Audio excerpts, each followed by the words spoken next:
Football ইতিহাসে স্বর্ণযুগ পার করছে Argentina. Copa America বলেন, ফুটবল বিশ্বকাপ বলেন, আর যে কোনো ধরনের নেশন কাপ বা বিভিন্ন ধরনের টুর্নামেন্ট বলেন, আর্জেন্টিনা যেন চ্যাম্পিয়ন।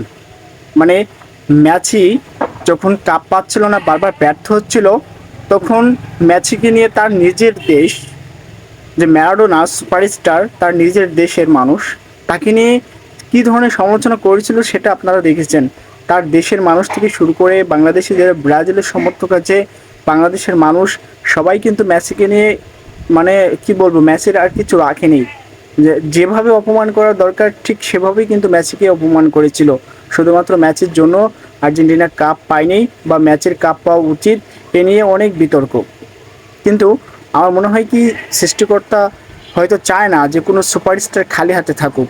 তাই হয়তো এই মেসি অবসর নেওয়ার আগেই মেসিকে অসংখ্যবার তার হাতেই এই ট্রফিটা তুলে দেওয়া হচ্ছে।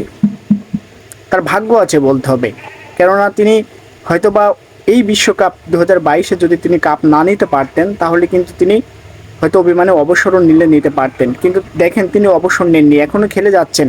এবং এই কোপা আমেরিকায় দেখেন, ব্রাজিলের মতো একটা টিম উরুগুয়ের সাথে হেরে তারা বাড়ি চলে গেল, কিন্তু অপ্রতিরোধ্য আর্জেন্টিনা এতটাই ভালো খেলছে।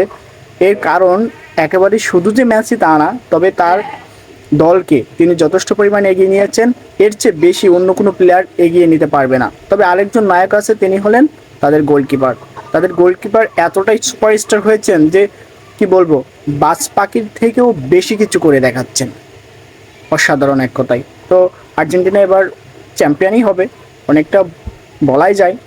তো আর্জেন্টিনার জন্য শুভকামনা।